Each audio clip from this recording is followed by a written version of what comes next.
দুই বাচ্চার বাবার সঙ্গে বিয়ে হলো আমার। বাসর ঘর বলতে যা বোঝায়, ঘরটা তেমন নয়, তবে পরিপাটি। আমি খাটের মাঝখানে গুটিসুটি মেরে বসে আছি। এখন রাত প্রায় 11টা, কিন্তু আমার স্বামী ধ্রুব এহসান এখনো এই ঘরে চৌখাট পেরোলেন না। বিয়ে করে বাড়িতে নিয়ে আসার পরে তিনি আমার হাত ছেড়ে দিয়েছিলেন। তারপর কোথায় যে গেলেন তার দেখা আর পাইনি আমি। অবশ্য এতে আমি সমস্ত বোধই করছি। সত্যি বলতে, লাল বেনারসি পরে বসে যে বরের জন্য অপেক্ষা করা বিন্দুমাত্র ইচ্ছা আমার ছিল না। কিন্তু আমার শাশুড়ি মা এই রুম থেকে যাওয়ার আগে আমাকে বারবার বলে গেছে, দিয়া, আমার ছেলের জন্য অপেক্ষা কর। ও যা চাইবে বলবে, বাধ্য মেয়ের মতন তাই করবি, ওর কথার অবাধ্য হবি না। আরো অনেক কিছু বলেছেন তিনি। ওনার বলা কথাগুলো এখনো আমার কানে বাজছে। ধ্রুব এহসানের এক ছেলে, এক মেয়ে। ছেলে আরহামের বয়স 3.5 বছর, আর মেয়ে ঈশার বয়স মাত্র 7 মাস চলছে। মেয়েটা কি ভীষণ ফুটফুটে, একদম পরীর মতন। আজ আমাদের বাসর রাত বলে ধ্রুব এহসানের 2 সন্তান, যারা আজ থেকে আমারও সন্তান, তাদেরকে আমার শাশুড়ি নিজের কাছে রেখেছেন। আগামীকাল থেকে তাদের দুজনে মা হয়ে দায়িত্ব পালন করতে হবে আমাকে। বাসর ঘরে নতুন বউ হয়ে বসে থাকার যে স্বপ্নটা, সেটা অন্য সব মেয়েদের মতন কখনো আমারও ছিল। তবে আজ সেই অনুভূতিগুলো কেমন যেন ভোঁতা হয়ে গেছে। কোনো ভয়, আনন্দ কিংবা রোমান্স কিছুই আমাকে ছুঁতে পারছে না। ঘড়ির কাঁটা যখন রাত 2টা পার করে গেছে, তখন দরজায় মৃদু একটা শব্দ হলো। ধীরে ধীরে দরজা ঠেলে ভেতরে ঢুকলেন ধ্রুব এহসান। ওনাকে দেখে আমার বুকের ভেতরটা অজান্তেই কেঁপে উঠল, শ্বাস প্রশ্বাস ভারী হয়ে উঠল। ওনার পরনে এখনো বিয়ের সাদা পাঞ্জাবিটা। দ্বিতীয় বিয়ে নিয়ে ওনার মনে তেমন কোনো অনুভূতি নেই, আমি জানি। শুধু যেটুকু না করলে নয়, সেটুকুই করেছেন তিনি। ধ্রুবর গম্ভীর চেহারায় চরম উদাসীনতা ফুটে আছে। এমন গভীর রাশভারী পুরুষের উপস্থিতি 17 বছরে আমি আড়ষ্ট হয়ে বসে রইলাম। ধ্রুব এহসান আমাকে বিন্দুমাত্র পাত্তা দিলেন না। অনাগ্রহে একবার তাকিয়ে সঙ্গে সঙ্গেই চোখ সরিয়ে নিলেন। হাতের ফোনটা রেখে ওয়ার্ডরোব থেকে টি-শার্ট আর ট্রাউজার বের করলেন। তারপর তারপর ফ্রেশ হতে চলে গেলেন ওয়াশরুমে। খানিক বাদে ওয়াশরুমের দরজা খোলার শব্দ হলো। না চাইতেও চোখ তুলে আবার তাকালাম আমি। ধ্রুব এহসান বেরিয়ে এলেন। ওনার ভেজা চুলগুলো কপালে লেপ্টে আছে, চোখ মুখ আগের মতোই গাম্ভীর্যতায় ঢাকা। উনি ড্রেসিং টেবিলের ওপর থেকে নিজের ফোনটা তুলে নিলেন। তারপর দরজার দিকে পা বাড়ালেন। দরজায় হাতলে হাত রেখে একটু থামলেন। তারপর না ফিরেই রাশভারী গলায় বললেন, আমি পাশের রুমে থাকবো। এই শাড়িটারি চেঞ্জ করে ফ্রেশ হয়ে ঘুমিয়ে পড়ো। আর মনে রেখো, আমি এ ঘরে একজন মাকে এনেছি, কোনো স্ত্রীকে নয়। তবে তুমি সবই পাবে, থাকা খাওয়া পড়া সহ যাবতীয় কোনো কিছু অভাব তোমার হবে না। কিন্তু আমার কাছে এর চেয়ে বেশি কিছু পাওয়ার আশা কোনোদিন করবে না। কথাগুলো বলেই উনি আর এক মুহূর্ত দাঁড়ালেন না। দরজা ভিজিয়ে দিয়ে চলে গেলেন পাশের রুমে। ওনার এই কথাগুলো আমার বুকে গিয়ে বিন্দুমাত্র আঘাত করলো না। কারণ যে মেয়ের নিজের বলতে কেউ নেই, কিচ্ছু নেই, ইতিম আর অসহায়, আর কোনো অহংকার বা অভিমান করার বিলাসী অধিকার থাকে না। আজ থেকে আমার একটা নতুন পরিচয় তৈরি হলো। আমি একজন মা। হ্যাঁ, আমি 17 বছর বয়সেই দুটো বাচ্চার মা হয়ে গেলাম। একটা বড় দীর্ঘশ্বাস ফেললাম। আমার তিক্ত অতীত আর বর্তমানের এই কঠিন জাতকলে পিষ্ট হয়েও আমার চোখ দিয়ে এক ফোঁটা পানি বের হলো না, বরং বুকের ভেতরটা কেমন যেন হালকা লাগছে। ধ্রুব এহসান এই রুমে থাকলে যে অবস্থিতি আর ভীতি আমাকে গ্রাস করত, ওনা চলে যাওয়ার তার চেয়ে অনেক বেশি স্বস্তি পাচ্ছি আমি। বিছানা ছেড়ে নেমে দরজাটা লাগিয়ে দিলাম ভেতর থেকে। এতটা সময় ধরে বসে থাকার কারণে মাজা ধরে গেছে, হাঁটু দুটো কটকট করে ফুটছে। ড্রেসিং টেবিলের সামনে এসে দাঁড়াতেই নিজের প্রতিবিম্বের দিকে নজর আটকালো আমার। বউ সাজে প্রথমবারের চেয়ে দ্বিতীয়বারে কি আমাকে বেশি সুন্দর লাগছে লাগছে না বোধ হয়। নতুন বউকে যেভাবে সাজানো হয় সেভাবেই তো সাজিনি, কোনো প্রসাধনী ব্যবহার করিনি, শুধু শাড়ি, দোপাট্টা আর কিছু গয়না পরে আছি। শাড়ি পরিবর্তন করে হাত মুখ ধুয়ে এসে লাইট নিভিয়ে শুয়ে পড়লাম আমি। চোখ জোড়া বন্ধ করে রাখলেও ঘুমের হদিস নেই। অন্ধকার রুম আর ফ্যানের শো শো শব্দের মাঝে বারবার মনে হচ্ছে জীবনটা যেন আমাকে অনেক আগেই বড় করে দিয়েছে। যে বয়সে অন্যরা ভবিষ্যৎ নিয়ে স্বপ্ন দেখে, সে বয়সেই আমি শিখে গেছি সব স্বপ্ন পূর্ণতা পায় না। বুকের ভেতরটা হঠাৎ ভারী হয়ে এলো। মায়ের কথা খুব মনে পড়ছে আজ। মা থাকলে কি আজ খুশি হতেন, নাকি এই বিয়েটা হতেই দিতেন না? মা একদিন বলেছিলেন, দিয়ার জীবন সবসময় তোর ইচ্ছার মতো চলবে না, কঠিন সময় আসবে, কিন্তু ভেঙে পড়া যাবে না। মা যদি আজ থাকতেন তাহলে আমার মাথায় হাত রেখে বলতেন, দিয়া ভয় পাস না, সব ঠিক হয়ে যাবে। মা নেই আজ, এই কথাটা বলার মতো কেউ নেই। আমার মা আমাকে কঠিন সময় ভেঙে পড়তে নিষেধ করলেও নিজে ঠিকই ভেঙে পড়েছিলেন। চোখের কোণে জমে থাকা পানিটুকু মুছে ফেললাম। না কাঁদলে চলবে না, কারণ এখন আমার শুধু নিজের কথা ভাবলে হবে না। আজ ধ্রুব এহসানের অবহেলা আর রুক্ষ কথাগুলো অন্য কোনো মেয়ের আত্মসম্মানে আঘাত হানত, তাকে হয়তো সারা রাত ধরে কাঁদাতো, কিন্তু আমার কাঁদার মতো আর অবশিষ্ট কিছুই নেই। মা মারা যাওয়ার পর আমার আত্মসম্মানও মরে গেছে। আত্মসম্মান না মরলে এতদিনে আমি মরে যেতাম।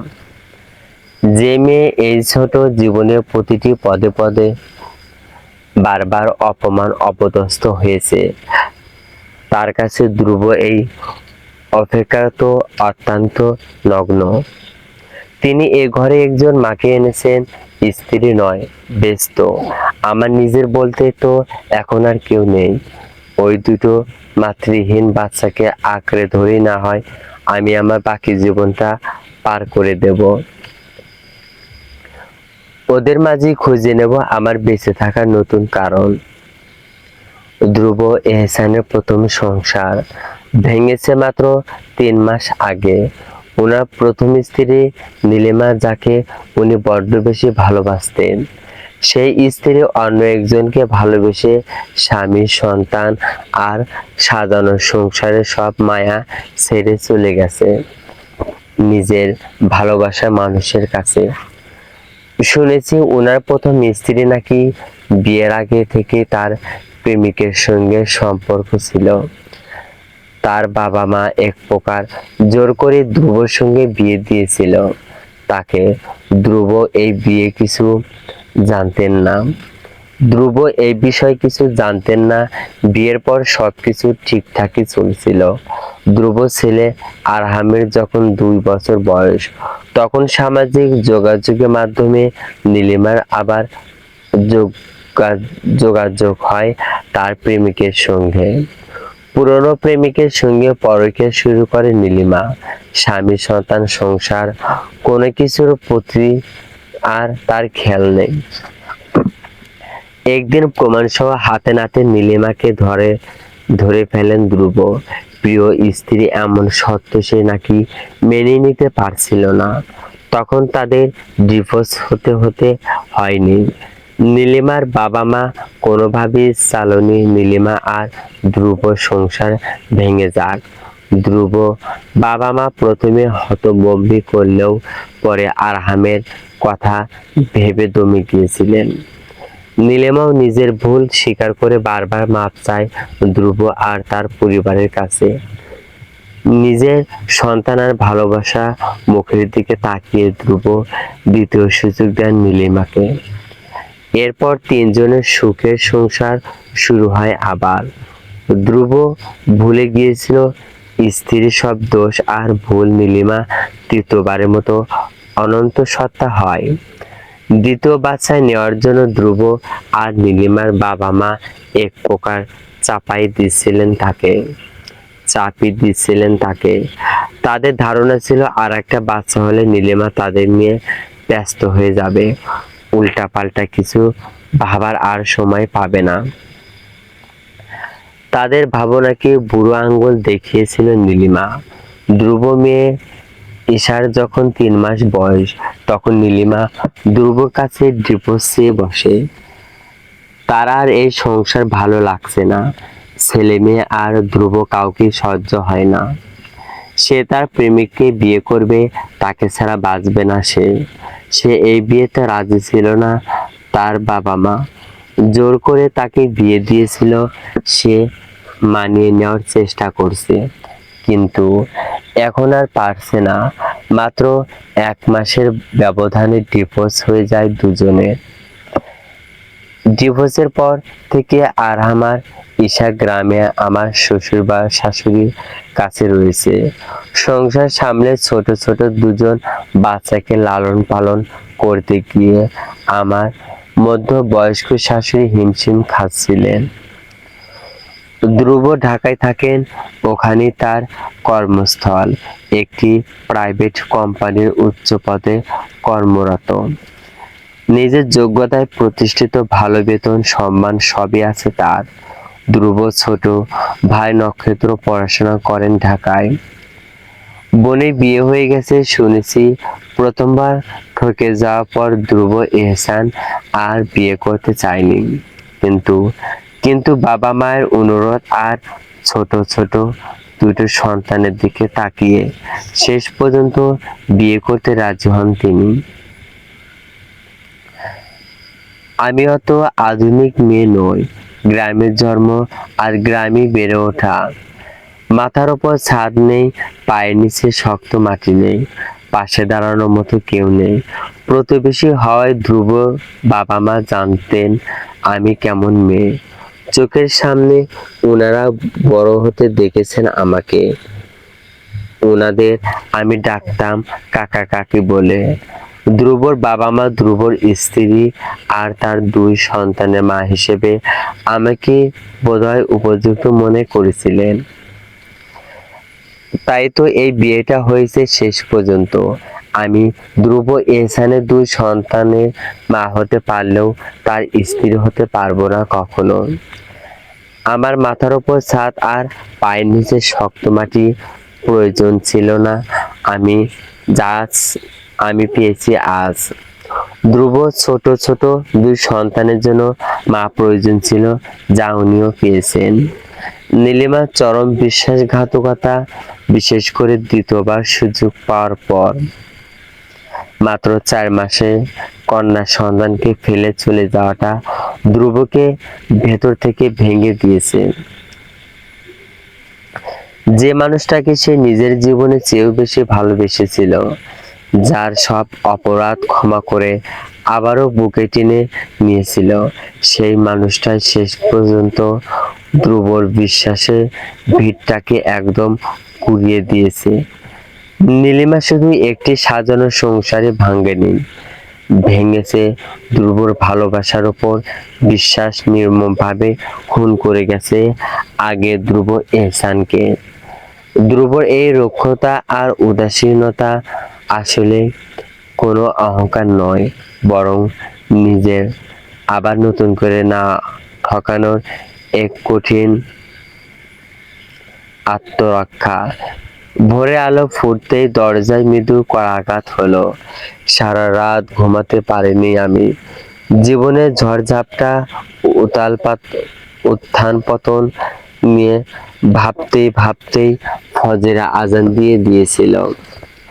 নামাজ আদায় করে বসে আছি জায়নামাজেই।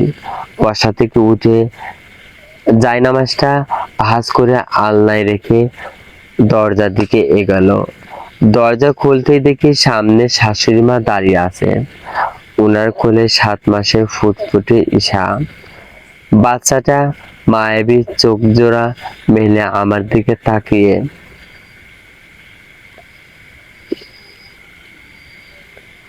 আছে।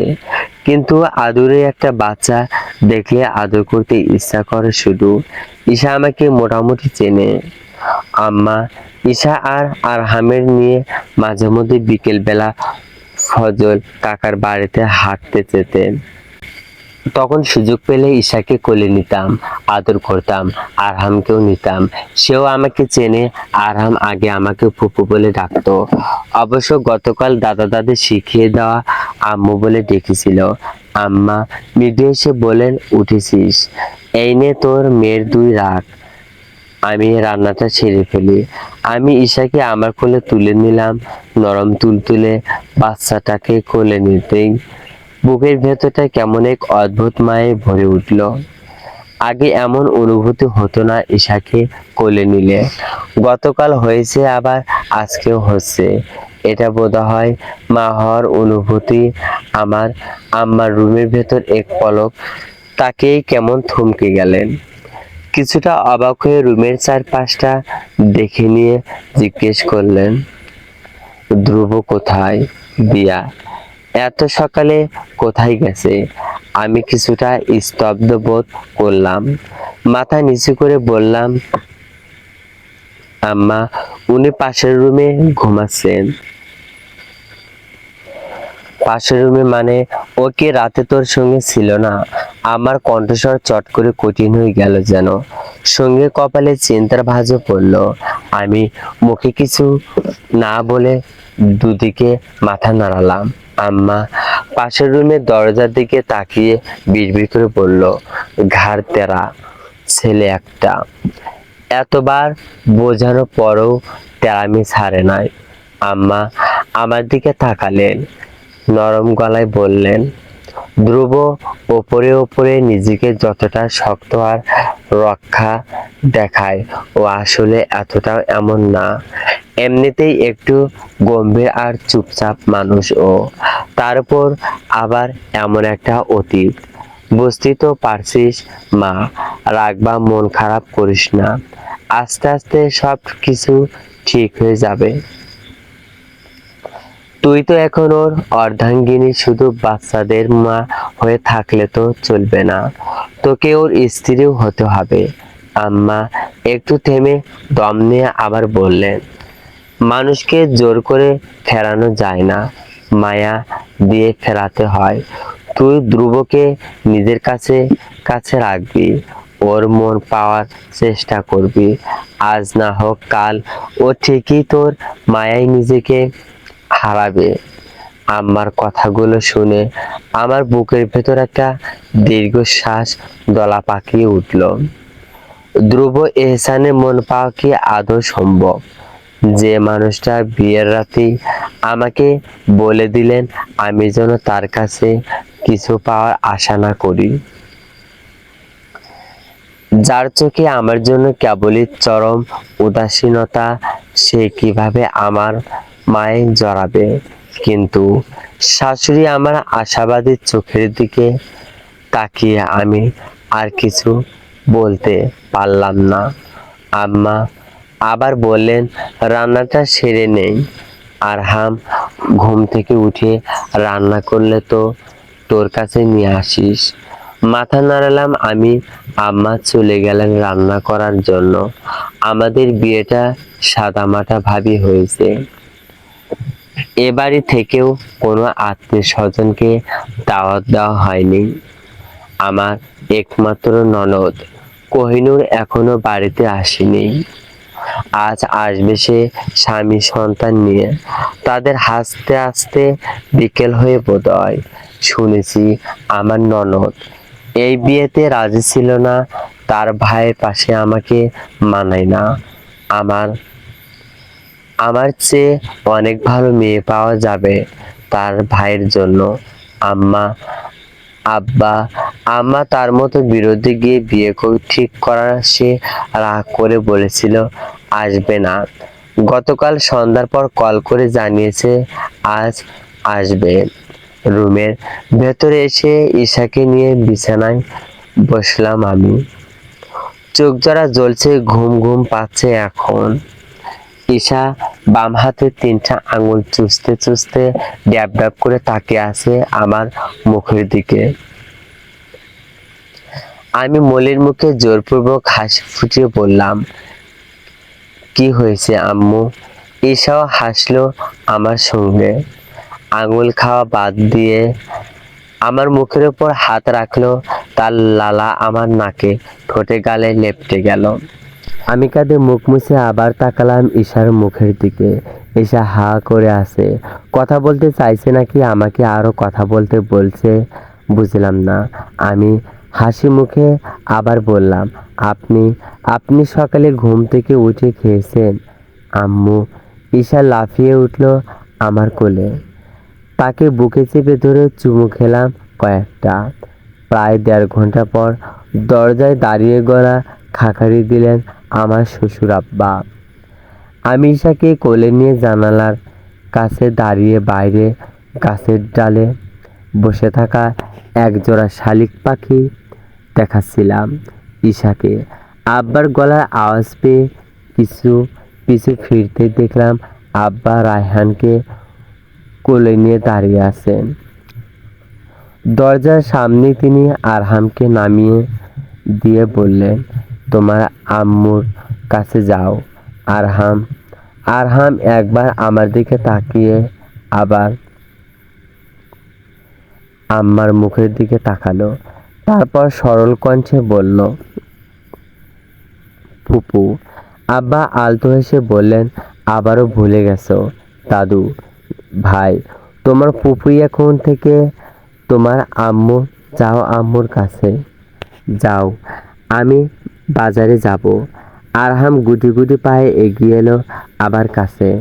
তার পরনে লাল হাফ প্যান্ট, সাদা আর লাল টি শার্ট। চোখ মুখে ঘুমের লেশমাত্র নেই। অনেকক্ষণ ধরেই বোধহয় ঘুম থেকে উঠেছে। আব্বা বললেন, দিয়া দুজনেরই রাগ, আমি একটু বাজারে যাব। আচ্ছা। আব্বা চলে গেলেন। ঈশাকে বিছানায় বসিয়ে আমি আরহামকে কোলে তুলে আদর দিয়ে বললাম, কিছু খেয়েছো তুমি? আরহাম মাথা নেড়ে বলল, ডিম ডিম খেয়েছো হুম। হুম বলে আবার উপর নিচ মাথাও নাড়ালো। আমি ঠোঁটে হাসি ফুটিয়ে আরহামের তুলতুলে নরম গালে চুমু খেলাম। বাচ্চা দুটো এত আদর আদর ধ্রুবর জন্য না হলেও বাচ্চা দুটোর জন্য হলেও তো এই সংসারে থেকে যেতে পারতো নীলিমা। মা হয়ে এত ছোট ছোট দুজন বাচ্চাকে ফেলে সে কিভাবে আর এক পুরুষের হাত ধরলো? আমার মাঝে মধ্যে খুব জানতে ইচ্ছা করে বাচ্চা দুটোকে ছেড়ে থাকতে কি নীলিমার একটুও কষ্ট হয় না? ঈশার মুখে আমমম আমমম আওয়াজ শুনে আমি তার মুখের দিকে তাকালাম। কেমন মায়া মায়া চোখে তাকিয়ে আমাম আমাম করছে মেয়েটা। ওই চোখে তাকিয়ে আবারও হৃদয় জ্বলে উঠল আমার। আরহামকে বিছানায় বসিয়ে দিয়ে আমিও বসলাম। ঈশাকে কোলে তুলে নিয়ে আরহামকেও কাছে টেনে আনলাম। আরহাম বনে হাত ধরে চোখ খোলে, তারপর বুনু বুনু বলে ডাকতে লাগলো। ঈশা খুশিতে লাফাতে লাগলো আবার। আরহামও উচ্ছ্বসিত হয়ে ডাকতে লাগলো বোনকে। ধ্রুব এহসান রুমে ঢুকলেন বেলা 12টার পর। ওনার চুলগুলো উস্কো খুস্কো, চোখে মুখে এখনো ঘুমের লেশ, সম্ভবত মাত্রই ঘুম থেকে উঠে আসলেন। বিছানার দিকে তাকিয়ে ঘুমন্ত আরহাম আর ঈশাকে দেখে ওনার পায়ের গতি আরো কিছুটা ধীর হয়ে এলো। কিছুক্ষণ ছেলেমেয়ের দিকে তাকিয়ে থাকার পর ওয়ার্ডরোব থেকে নিচের জামা কাপড় বের করে ওয়াশরুমে প্রবেশ করলেন। দুজনকে ঘুম পাড়িয়ে আমিও কখন ঘুমিয়ে পড়েছিলাম বুঝতে পারিনি। হুট করে ঘুম ভেঙে গেছে আবার। হাত মুখ ধোয়ার জন্য শোয়া থেকে উঠতেই ধ্রুব ভেতরে প্রবেশ করলেন। সকালে অনেক প্রতিবেশী আমাকে দেখতে এসেছিল। অবশ্য তাদের চোখের সামনে আমি বড় হয়েছি। সমাজে একটা প্রচলিত কথা আছে, একজন মানুষকে নাকি 3টার সময় অন্য মানুষরা দল বেঁধে দেখতে পারে। প্রথমবার জন্মের পর, দ্বিতীয়বার বিয়ের পর, আর শেষবার মৃত্যুর পর। এরা আমাকে ইতিমধ্যেই 3বার দেখে নিয়েছে এভাবে দলে দলে এসে। ও 3বার না তো 4বার দেখে নিল। ধ্রুব এহসানের বউ হওয়ার নতুন করে দেখতে এসেছিল আবার। বেশ কয়েকজন নাক ছিটকে কপাল ভাঁজ করে বলল, নাক ছিটকে কপালে ভাঁজ ফেলে বলেছে, দুনিয়ায় কি আর কোনো মাইয়ার চোখে পড়ে নাই? এই বাড়ির মানুষের এত সুন্দর পোলা, তার ওপর কত বড় চাকরি করে। এই পোলার লগে এইটা কি মাইয়া আনলো মাস্টারে? পোলাই একটা বিয়া করেছিল, তাতে কিছু হয়েছে, সোনার আংটি দেখা হইলেও দামি। আমি কিছু বলিনি। এসব কথার বিপরীতে আরেকজন বলেছিলেন, ছোট থাকতেই বাপরে খাইছে, বিয়ার পর জামাইরে ঘর করতে পারে নাই, পরের দিন আবার মা ডারেও খাইছে। এখন এই সংসার ডারে না খাইলে হয়? এমন অপয়া অলক্ষী মাইয়ারে কেন যে এই সোনার সংসারে আনলো বুঝবার পারতাছি না। এই কথাগুলো শোনার পর বুক ভেঙে কান্না আসতে চাইছিল আবার। চোখে পানি চলে এসেছিল, কিন্তু কাউকে কিছু বলার রুচি হচ্ছিল না। সমাজে একদল মানুষ যে কতটা নিচু মন মানসিকতা আর নিষ্ঠুর হতে পারে তা আমার প্রতিবেশীদের না দেখলে বুঝতেই পারতাম না। তাছাড়া আমার ডিভোর্সের পরের দিন যখন মা মারা গেলেন, সেদিন কত কিছু শুনতে হয়েছিল প্রতিবেশীদের কথা শুনে। আমি কিছু না বললেও আম্মা চুপ করে থাকেননি। তিনি শুনে ফেলেছিলেন সব কথা। সকলের কথার জবাব দিয়ে রাগারাগি করে সবাইকে বাড়ি থেকে বের করে দিয়েছেন। এরপর আরও কয়েকজন এসেছিল আমাকে দেখার জন্য, কিন্তু আম্মা এই রুম পর্যন্ত আসতে দেননি। কাউকে সিঁড়ির কাছে থেকেই ফিরিয়ে দিয়েছেন সকলকে। আমার মাথায় হাত বুলিয়ে বলেছেন মানুষেরা কথায় কান না দিত, মন খারাপ না করতে। কেউ যদি বেশি বাড়াবাড়ি করে তাহলে যেন মুখের ওপর জবাব দিয়ে দেয়। আমার শাশুড়ি যে ভীষণ ভালো মনের মানুষ, সেটা আমি আজকে আবারও বুঝতে পেরেছি। এভাবে ছেলের বউয়ের পক্ষ নিয়ে কাউকে কোনোদিন কথা বলতে দেখিনি। উল্টো সবাই সবার ছেলের বউকে নিয়ে একে অপরের কাছে গর্বিত করে। ঈশা ঘুম থেকে উঠে গেল, চোখ বন্ধ রেখেই কাঁদছে সে। আমি ব্যস্ত হয়ে তার ভেজা প্যান্ট পাল্টে দিয়ে কোলে তুলে আদর করতে করতে কান্না থামানোর চেষ্টা করতে লাগলাম। তার কান্না শুনে আরহাম ঘুম থেকে উঠে গেল। সেও হু হু করে কাঁদতে লাগলো। আম্মু আম্মু ডাকতে ডাকতে দুজনকে নিয়ে পড়লাম মহা ঝামেলায়। এখন আমি কার কান্না থামাবো? এক হাতে ঈশাকে বুকে চেপে ধরে মৃদু ঝাঁকাতে ঝাঁকাতে শান্ত করার চেষ্টা করলাম। অন্য হাত বাড়িয়ে আরহামের মাথায় হাত বুলিয়ে বললাম, আমি এখানেই আছি, কেঁদো না তুমি। আরহাম আমার মুখের দিকে তাকালো, তারপর চুপ হয়ে গেল। চোখের পানিতে গাল দুটো ভিজে গেছে তার। আরহামকে পুরোপুরি শান্ত করে ঈশাকে নিয়ে পুরোপুরি রুমে হাঁটতে লাগলাম। মিনিট 2 বাদেই আমার কাঁধে মাথা রেখে শান্ত হয়ে গেল সে। ধ্রুব এহসান ওয়াশরুম থেকে বেরিয়ে এলেন। ভেজা কাপড় চোপড় বারান্দায় মেলে দিয়ে এসে চুলগুলো আঁচড়ে নিলেন কয়েক সেকেন্ডের জন্য। আমার দিকে তাকালেন, তারপর এগিয়ে এসে আমার কোল থেকে ঈশাকে নিজের কোলে তুলে নিলেন। বাচ্চাকে কোলে নিতেই ওনার শক্ত মুখের অবয়বটা যেন কিছুটা নরম হলো। ঈশা কপালে একটা গভীর চুমু খেয়ে নিচু স্বরে বললেন, আমার আম্মা জানের ঘুম ভেঙেছে। ঈশা বাবার মুখের দিকে তাকিয়ে থাকলেও কিছু বলছে না। আমি আমতা আমতা করে বললাম, আম্মা আপনাকে দেখতে যেতে বলে গেছেন। আমার কথা শেষ হতেই ধ্রুব আরহামের দিকে তাকালেন। তার দিকে তাকিয়ে থেকেই শুরু গম্ভীর গলায় বললেন, আরহামকে ফ্রেশ করিয়ে ডাইনিং রুমে নিয়ে এসো। আচ্ছা। উনি ঈশাকে নিয়ে রুম থেকে বেরিয়ে গেলেন। শ্বশুরবাড়ি ছেড়ে আসার 4 মাস পর স্বামী নামক অদ্ভুত প্রাণীটার সামনে দাঁড়িয়ে আছে সারা। সারার সামনে দাঁড়িয়ে থাকা ওর স্বামী রিয়াদ ওর দিকে তাকিয়ে ওর দিকে আছে পলকহীন। এভাবে তাকিয়ে থাকার অবস্থিতে পড়ে সারাহা দ্রুত চেষ্টা করে ওড়না দিয়ে নিজের উঁচু ভারী পেটটা ঢেকে ফেলতে। কিন্তু চাইলে কি কেউ 7 মাসের উঁচু পেট ঢেকে ফেলতে পারে? সারাও পারে না, ব্যর্থ চেষ্টা করছে শুধু।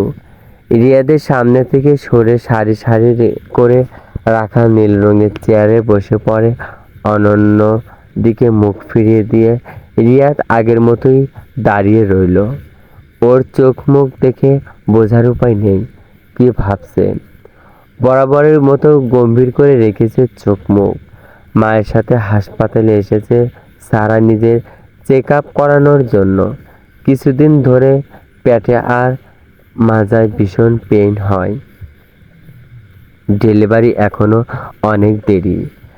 এমন পেইন হওয়ার কারণ জানতেই মূলত হাসপাতালে এসেছে। রিয়াদ কেন হাসপাতালে এসেছে সারা জানে না। এভাবে হুট করে দেখা হয়ে যাবে ভাবিনি। সারা আশেপাশে নজর বুলায়, ওর মা ওকে একা ফেলে গেল কোথায়। এদিক ওদিক তাকাতেই রিয়াদের সাথে চোখাচোখি হয় আবার। রিয়াদ এখনো আগের মতোই দাঁড়িয়ে ওর দিকে তাকিয়ে আছে। দ্রুত দৃষ্টি সরিয়ে নেয় সারা। ওর হার্টবিট বেড়ে গেছে বুকের ভেতর। শব্দ হচ্ছে জোরে জোরে, হাত পাও কাঁপতে শুরু করছে। রিয়াদ এভাবে তাকিয়ে আছে কেন ওর দিকে? বেশ কিছুক্ষণ পর সারার মা সাবরিনা সুলতানা রিয়াদের মায়ের সাথে সারার সামনে এসে দাঁড়ালো। সারা মুখ তুলে তাকায় দুজনের দিকে। শাশুড়ি মাকে সালাম দিয়ে কেমন আছেন জিজ্ঞেস করে। রিয়াদের মা রেহানা পারভিন সালামের জবাব দিয়ে বললেন, আলহামদুলিল্লাহ। তুমি কেমন আছো? আলহামদুলিল্লাহ ভালো আছি মা। সারা চোরা চোখে আবার তাকিয়ে রিয়াদের দিকে। রিয়াদ এখনো আগের মতোই তাকিয়ে আছে ওর দিকে। আগে রিয়াদের আর এই রিয়াদের মধ্যে অনেক পার্থক্য তৈরি হয়েছে এই কয়েক মাসে। রিয়াদের এমন পরিবর্তনের কারণ কি? যদি গল্পটি ভালো লাগে অবশ্যই কমেন্টে জানিয়ে দেবেন। আপনার কমেন্ট পেয়ে গেলে পরবর্তী পার্ট দ্রুত আপলোড করার চেষ্টা করব। প্লিজ চ্যানেলটি সাবস্ক্রাইব করবেন, ভিডিওটি শেয়ার করবেন। ধন্যবাদ সবাইকে।